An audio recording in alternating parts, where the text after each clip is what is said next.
Good kill, good kill. Hey, good kill.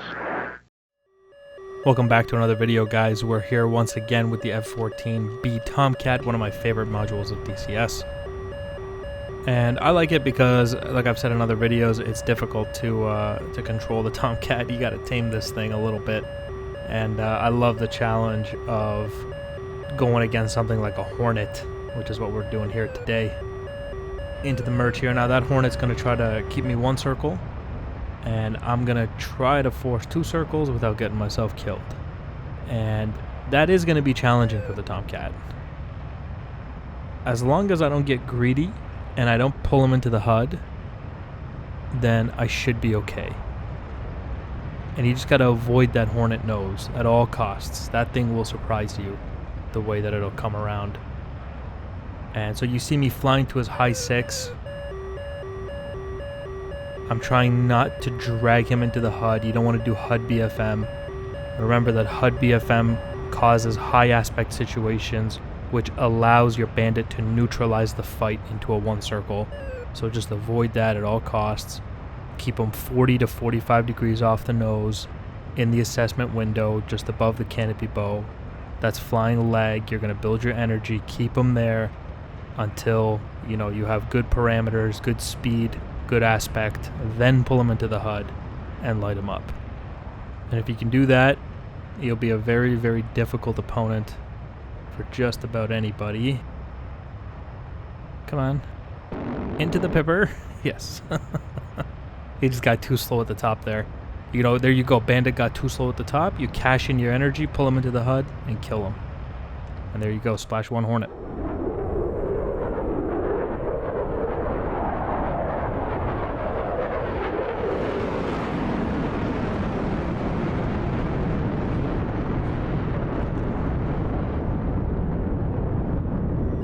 The thing with the Tomcat is, if you fly her correctly, she'll reward you. She can kill just about anything.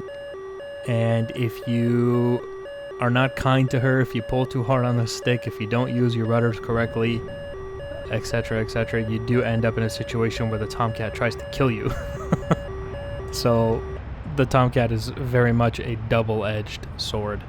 But if you can master it and wield it against your opponent, your bandit, he will have serious problems overcoming the Tomcat.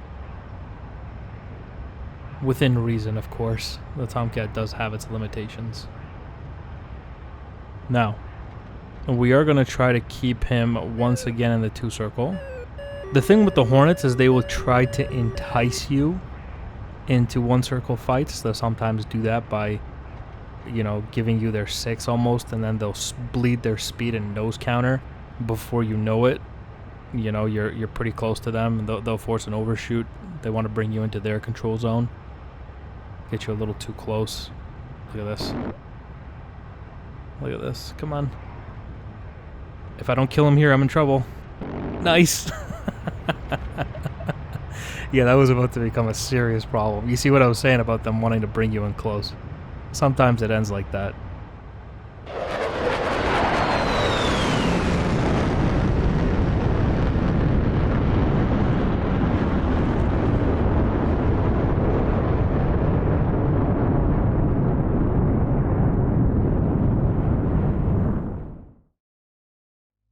If you've been thinking about getting into DCS, now is a great time. Check out Apex Gaming PCs website for all of your PC needs. A great place to get started. I actually got my own laptop from there not too long ago, which I obviously use for some of my editing needs. If a computer seems like it might be out of your budget right now, don't forget that Apex Gaming PCs offers a firm in order to help you pay month to month. For all of your PC needs, check out Apex Gaming PCs. So it's not often that you guys will see me fly the opposing aircraft. I know many of you have commented that. Why don't you do that, more often? And one of the major reasons is that the other guy may not own the opposing module. He may not be competent in it to the point where he can put on a show. And sometimes we're just trying to show off a certain aspect. We're trying to show off how to force a 2-circle, for example. There's no need to fly the other module. So there's a lot of reasons why we don't do that. But here it is today. I am going to try to fly the Hornet against the Tomcat. And there's the merge. And so now I need to force a one circle against him. And this is something that people had requested to see. Now, if he does what I did to him, and that is that he, you know, keeps me 40 to 45 degrees off his nose, flies leg, flies to my high 6, never pulls me into his HUD, he will be extremely difficult to pull into a one circle. You see me here trying to get him high and slow and into a flat scissor, and I'm trying to nose counter. You could never do this if there were Fox 2s involved. Okay? Whoa! Look at that.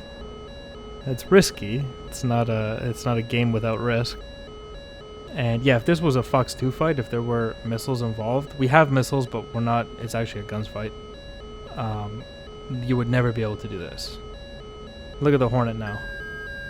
Almost stationary in the air, this thing. So we managed to lure this Tomcat into this one circle fight. And he just can't point his nose up here. There he goes. He's got his afterburner plugged in. And now he's co-altitude with me, but he's falling out of the sky. Look at this. And he's out in front, too. And now the question becomes, will he ditch out of the one circle and try to rate fight me, or... No, he's reversing to come back one circle. See, people just cannot accept the fact that they have lost the one circle. And they just hang out here. Because they're like, no, I can do it. You know, if I just turn one or two more times, I can do it. I can get him back. You can't get him back. You lost the one circle. It's a Hornet, you know? You shouldn't be here in the first place. But that's the thing, you gotta entice them in. People know they're not supposed to one circle fight the Hornet. You have to make them think that now's an opportunity where they could come one circle and they could kill you. And then, you know, right when they commit to that, you bleed your energy and you shoot them out in front. And look at this guy now desperately defending the one circle. He can't even ditch to the two circle at this point. My nose authority is too good. I'm locked on his tail here. If he tries to go into the two circle, he'll get himself killed. He's got to do this and hope that he can force me to overshoot. A difficult task to do when the bandit on your 6 is a Hornet. Now here he goes diving into the clouds, hoping that I didn't see it and I wouldn't pursue. And remember, I am being patient. I have 350 knots. Now if he tries to rate fight me, I'll pull him into the HUD here. No, he's reversing. He's reversing. He's in trouble either way. He's desperate, completely defensive. And I'm horrible with the gun. He should have been dead like 6 times. Ah. I mean, this is just a matter of me finishing the job at this point. I'm sure you guys get the point. But you see, this is what he needs to do. This one circle fight that he's doing at this point, he's trying to get me to overshoot. It's just, it's way too hard on the Tomcat against the Hornet to force the Hornet to overshoot. Splash 1 Tomcat. He put up a great fight, though. He did not make that easy. It's very difficult for me to shoot down a Tomcat. I love those things. Such beautiful aircraft. And that was Skunk 6 flying the Tomcat for us today. Big thank you to him. Great fight.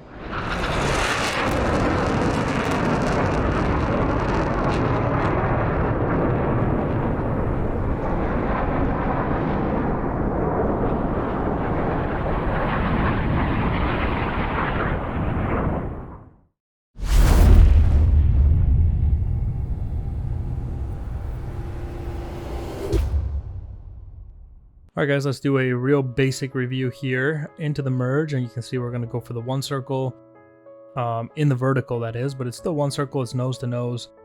Now you do see that he's using a lot more vertical than I am, and basically it's not like it's a super complicated thing. I'm just trying to fly to his high 6 instead of, you know, bring the aircraft around and head for his nose the whole time. I know those angles don't really make sense right now, but you'll see what I'm talking about as we go. And it's this concept of constantly flying to where he can't go. Like right here, okay, you see me. What I'm intending to do is fly to here, so that as he goes underneath, I can just slot him behind and continue. What you don't want to do is, if I was more wings level, so imagine my one wing was here and the other one was here, and I was to dive down and try to go for his nose. Instead of aiming for back here, I went for the nose. This would be a one circle. It would be me pulling him into the HUD, would be creating that situation, which would allow him to neutralize the fight. All right. And so you see me just aiming for that 6 o'clock position, which keeps him in lag.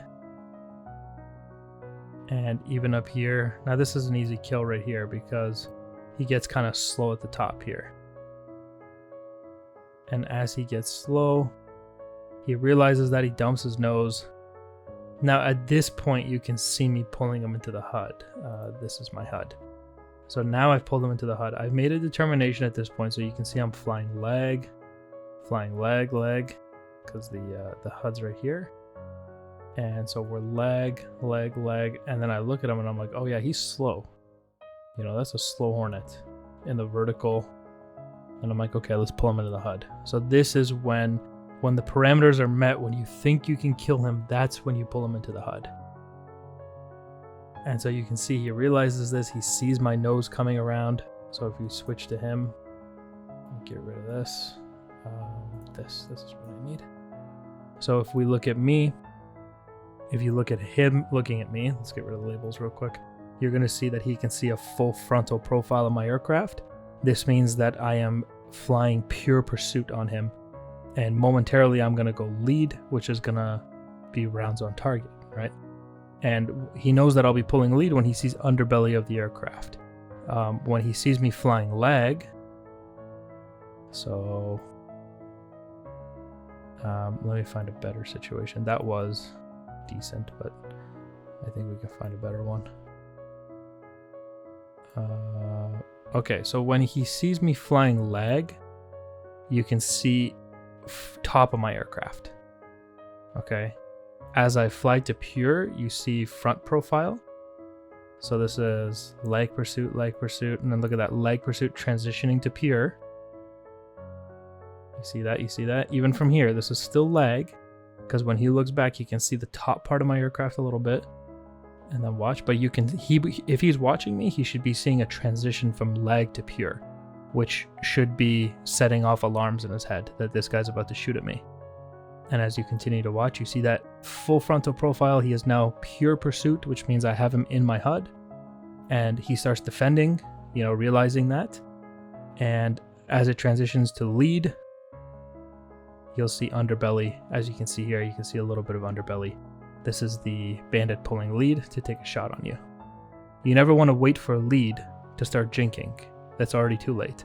As you see the transition from lag to pure, no one's going to go to pure without the intention of going to lead, right? So as soon as you see that transition, you're going to want to start thinking defensively about a jink or something like that. And then there you go. Here he jinks, but he's just kind of out of energy. And I'm just going to sit back there and kill him.